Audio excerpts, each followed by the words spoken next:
بسم اللہ الرحمن الرحیم 562 قبل مسیح سے 605 قبل مسیح تک بخت نصر اپنے زمانے کا ظالم اور سفاک ترین بادشاہ رہا ہے۔ قوم مالکہ کو ایک لڑکا ان کے بت نصر کے قریب پڑا ہوا ملا تھا، جس کی وجہ سے انہوں نے اس کا نام بخت نصر یعنی نصر کے بیٹے کا نام دیا۔ بخت نصر بابل کا بادشاہ تھا، اسے بنو قد نصر کے نام سے بھی یاد کیا جاتا تھا۔ ملک بابل کا بادشاہ تھا۔ یہاں یہ بتانا ضروری ہے کہ بابل موجودہ عراق کے قدیم نام میسوپوٹیمیا کا ایک قدیم شہر تھا۔ میسوپوٹیمیا قدیم تہذیب کے حوالے سے جانا جاتا ہے۔ بابل کلدانی سلطنت کا دارالحکومت تھا، جو موجودہ بغداد سے لگ بھگ 65 کلومیٹر کی مسافت پر دریائے فرات کے کنارے آباد تھا۔ 1750 قبل مسیح میں بابولونیا کے بادشاہ ہمورابی نے اسے دارالسلطنت بنایا تو یہ دنیا کا خوبصورت ترین شہر بن گیا۔ 4000 سال قبل مسیح کی تحریروں میں بھی اس شہر کا ذکر ملتا ہے۔ 689 قبل مسیح میں بادشاہ بنو قد نصر یا بخت نصر نے اسے دوبارہ تعمیر کرایا۔ پرانا شہر دریائے فرات کے کنارے چونکہ آباد تھا، بخت نصر نے دریا پر پل بنوایا اور مغربی کنارے کا ایک وسیع علاقہ بھی شہر کی حدود میں شامل کر لیا۔ اس کے عہد میں شہر کی آبادی 5 لاکھ نفوس پر مشتمل تھی۔ بخت نصر کا باپ نبولا سر بھی بابل کا بادشاہ تھا۔ باپ نے صلاحیتوں کو بانپتے ہوئے اسے مصر پر حملے کے لیے بھیجا۔ اس نے زمانہ شہزادگی میں ہی مصر فتح کر ڈالا۔ اپنے باپ نبولا سر کی وفات کے بعد یہ تخت نشین ہوا۔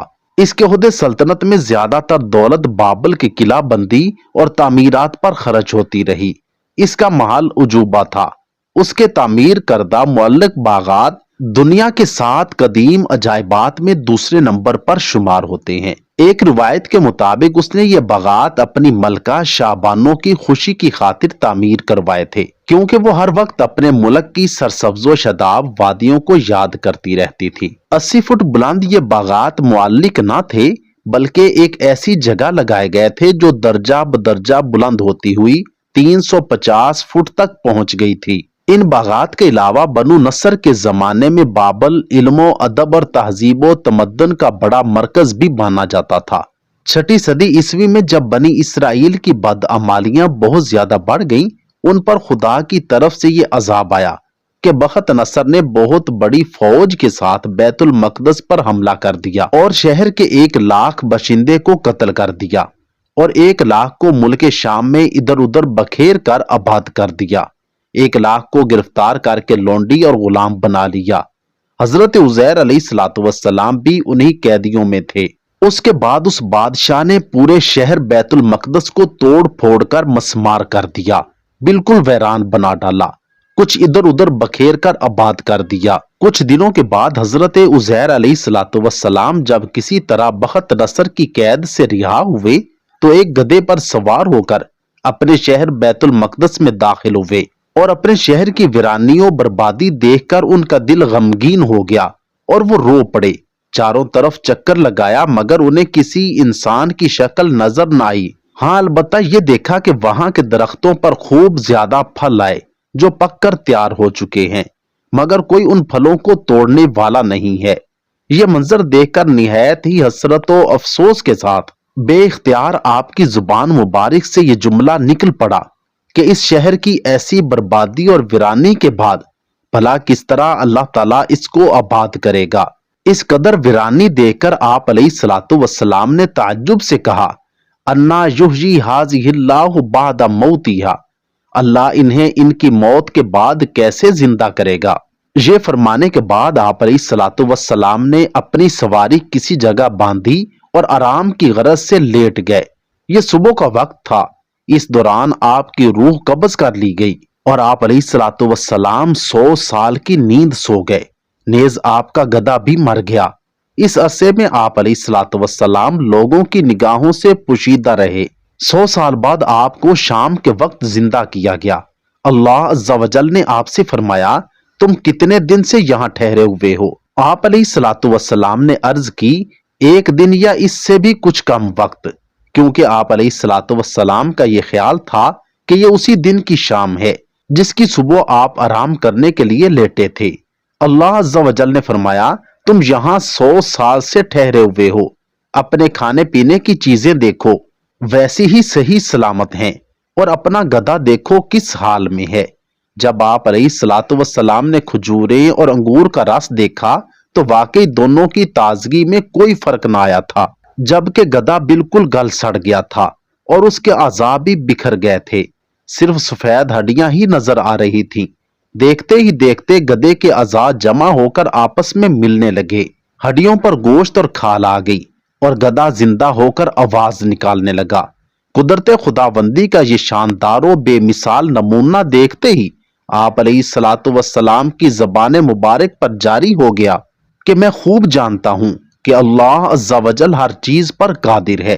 اس کے بعد حضرت عزیر علیہ الصلوۃ والسلام اس جگہ پہنچ گئے جہاں 100 برس پہلے آپ کا مکان تھا، تو نہ کسی نے آپ کو پہچانا نہ آپ نے کسی کو پہچانا۔ ہاں البتہ یہ دیکھا کہ ایک بہت ہی بوڑھی اور اپاہج عورت مکان کے پاس بیٹھی ہے جس نے اپنے بچپن میں حضرت عزیر علیہ الصلوۃ والسلام کو دیکھا تھا۔ آپ علیہ الصلوۃ والسلام نے اس عورت سے پوچھا کہ کیا یہ عزیر کا مکان ہے؟ تو اس نے جواب دیا کہ جی ہاں۔ پھر بڑھیا نے کہا کہ عزیر کا کیا ذکر ہے، اس کو تو 100 برس ہو گئے کہ وہ بالکل ہی لاپتہ ہو چکے ہیں۔ یہ کہہ کر بڑھیا رونے لگی تو آپ علیہ الصلوۃ والسلام نے فرمایا کہ اے بڑھیا میں ہی عزیر ہوں۔ تو بڑھیا نے کہا کہ سبحان اللہ، آپ کیسے عزیر ہو سکتے ہیں؟ آپ علیہ الصلوۃ والسلام نے فرمایا کہ اے بڑھیا مجھ کو اللہ تعالیٰ نے 100 برس مردہ رکھا، پھر مجھ کو زندہ فرما دیا اور میں اپنے گھر آ گیا ہوں۔ تو بڑھیا نے کہا کہ حضرت عزیر علیہ الصلوۃ والسلام تو ایسے با کمال تھے کہ ان کی ہر دعا قبول ہوتی تھی۔ اگر آپ واقعی حضرت عزیر علیہ الصلوۃ والسلام ہیں تو میرے لیے دعا کیجئے کہ میری آنکھوں میں روشنی آ جائے اور میرا فالج اچھا ہو جائے۔ حضرت عزیر علیہ الصلوۃ والسلام نے دعا کر دی تو بڑھیا کی آنکھیں ٹھیک ہو گئیں اور اس کا فالج بھی اچھا ہو گیا۔ پھر اس نے غور سے آپ کو دیکھا تو پہچان لیا اور بول اٹھی کہ میں شہادت دیتی ہوں کہ آپ یقیناً حضرت عزیر علیہ الصلوۃ والسلام ہی ہیں۔ پھر وہ بڑھیا آپ کو لے کر بنی اسرائیل کے محلہ میں گئی۔ اتفاق سے وہ سب لوگ ایک مجلس میں جمع تھے اور اسی مجلس میں آپ کا لڑکا بھی موجود تھا جو 118 برس کا ہو چکا تھا، اور آپ کے چند پوتے بھی تھے جو سب بوڑھے ہو چکے تھے۔ بڑھیا نے مجلس میں شہادت دی اور اعلان کیا کہ اے لوگو، بلا شبہ یہ حضرت عزیر علیہ الصلوۃ والسلام ہی ہیں۔ یہ عجیب و غریب اور حیرت انگیز ماجرا دیکھ کر سب لوگوں نے یک زبان ہو کر یہ کہنا شروع کر دیا بے شک حضرت عزیر علیہ الصلوۃ والسلام یہی ہیں اور یقیناً یہ خدا کے بیٹے ہیں۔ چنانچہ اسی دن سے یہ غلط اور مشرکانہ عقیدہ یہودیوں میں پھیل گیا کہ معاذ اللہ حضرت عزیر علیہ الصلوۃ والسلام خدا کے بیٹے ہیں۔ خالق کائنات سے دعا گو ہوں کہ اللہ رب العزت ہمیں اپنے حکموں، حضور نبی کریم صلی اللہ علیہ وآلہ وسلم کے طریقوں کے مطابق زندگی گزارنے اور شرک جیسی لعنت سے ہماری حفاظت فرمائے۔ کمنٹ سیکشن میں آمین ضرور لکھیے گا۔